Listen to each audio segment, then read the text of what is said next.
फ़लस्तीनी की हिमायत में मुजाहिरों का सिलसिला दुनिया भर में फैल गया। बरतानिया के शहरों लंदन और कैम्ब्रिज में भी रैलियाँ, फ्रांस के मुख्तलिफ शहरों में भी मुजाहरे, अमरीका की रियासत न्यूयॉर्क, इलिनॉय और वाशिंगटन में रैलियाँ, कनाडा के मुख्तलिफ शहरों में भी फ़लस्तीनियों के हक़ में आवाज़ें बुलंद, उर्दन, ट्यूनिस, मराकेश, यूनान, कोसोवो में भी रैलियाँ, ऑस्ट्रेलिया के शहर मेलबर्न और सिडनी में भी लोग सड़कों पर निकल आए।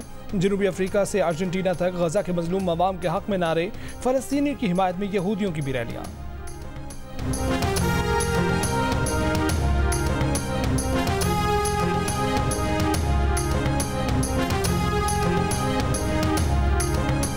गजा पर इसराइली बमबारी में शहीद फ़लस्तीनियों की तादाद 900 से बढ़ गई। 4000 से ज़ायद जख्मी। इसराइली वज़ीर आज़म नेतन्याहू ने हमास को ख़त्म करने की धमकी दे दी। कहा कि जंग का फैसला हमास ने किया तो उसे जंग ही मिलेगी। इसराइली फ़ज़ाइया का गजा में हमास के 200 अहदाफ को निशाना बनाने का दावा। बमबारी में गजा के रिहायशी टावर, स्कूल और बाजार मलबे का ढेर बन गए। कई मसाजिद को शहीद कर दिया गया। जख्मियों को ले जाती एम्बुलेंसेज और इमदादी कारकुन भी हमलों की जद में आ गए। 4 रोज़ की बमबारी में 7 सहाफ़ी भी जान से गए। अक़वाम मुत्तहिदा के मुताबिक हमलों की वजह से 1,87,000 से ज़ायद अफराद बेघर हुए।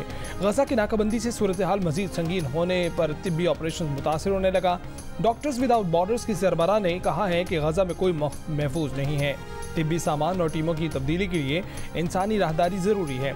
इसराइली फ़ौज का गजा सरहदी बाढ़ का कंट्रोल दोबारा हासिल करने और हमास के 1500 कारकुनों की लाशें कब्जे में लेने का दावा। गजा की भट्टी की सरहद पर बारूदी सुरंगें बिछा दी गईं। 35 बटालियन तैनात कर दी गईं। इसराइली फ़ौज की शाम से हमले पर जवाबी कार्रवाई का दावा।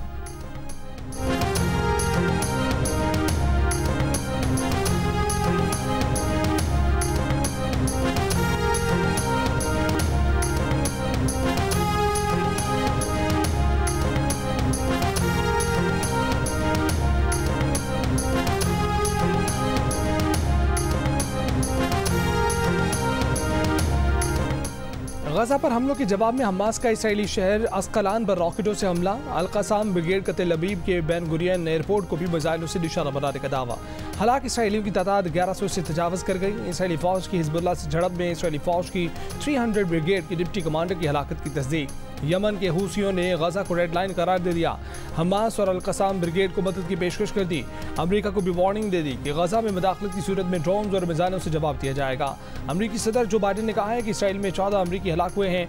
हमलों का जवाब देना इसराइल का हक और फ़र्ज़ है। अमरीकी वज़ीर दिफा लॉयड ऑस्टिन ने हमास के इसराइल पर हमलों में ईरान के मुलव्विस होने की तरदीद कर दी।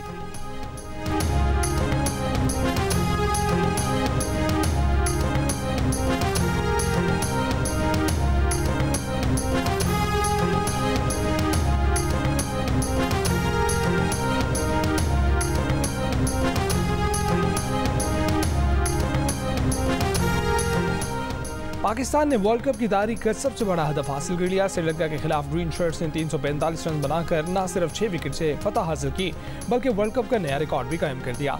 मेगा इवेंट में अपना पहला ही मैच खेलने वाले अब्दुल्ला शफीक ने 113 रन बनाए और मोहम्मद रिजवान ने तो कमाल ही कर दिया। 131 रन की नाकाबिल शिकस्त इनिंग्स खेली और हदफ 10 गेंदों पहले 4 विकेट पर पूरा कर दिया। हैदराबाद दक्कन में सिर्फ 37 रन पर 2 विकेट गिरने के बाद अब्दुल्ला और रिजवान ने तीसरी विकेट पर 176 रन की शानदार शिराकत लगाई। अब्दुल्ला के बाद सऊद शकील और इफ्तिखार ने भी रिजवान का खूब साथ निभाया। पाकिस्तान को वर्ल्ड कप में मुसलसल दूसरी फतह से हमकनार कराया।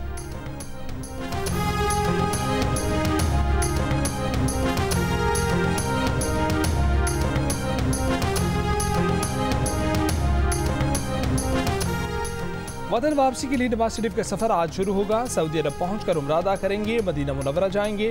नवाज शरीफ की पाकिस्तान आने के लिए दुबई से स्पेशल तैयारा बुक करा लिया गया। ज़राए के मुताबिक खुसूसी परवाज को उम्मीद पाकिस्तान का नाम दिया गया है। नवाज शरीफ के साथ लीगी कारकुन और सहाफ़ी भी होंगे। खुसूसी परवाज दुबई से इस्लामाबाद पहुंचकर आधे घंटे बाद लाहौर के लिए उड़ान भरेगी। नून लीगी रहनुमा इसहाक डार कहते हैं कि मियां नवाज शरीफ की वापसी पर गिरफ्तारी का कोई चांस नहीं। प्रोटेक्टेड कस्टडी और ट्रांजिट जमानत लेंगे। इलेक्शन में नून लीग का बयानिया होगा कि मईशत की बहाली बेहतरीन इंतकाम है। प्रोजेक्ट इमरान के किरदारों पर सच्चाई कमीशन हमारे एजेंडे में शामिल है। कोई ऐसा इकदाम नहीं करना चाहते जिससे इंतकाम की बू आए। निगरान वज़ीर आज़म अनवारुल्लाह काकड़ का army chief general Asim Munir के हमरा कोयटा का दौरा। सूबाई एपेक्स कमेटी के इजलास में शिरकत। वफाकी हुकूमत की बलोचिस्तान हुकूमत को मुकम्मल ताउन की यकीन दहानी। आर्मी चीफ ने कहा कि गैर कानूनी सरगर्मियों के खिलाफ कार्रवाइयों के लिए मुकम्मल ताउन फराहम किया जाएगा। वसाइल की लूट मार से मुल्क को होने वाले मुआशी नुकसानात को रोका जा सकेगा।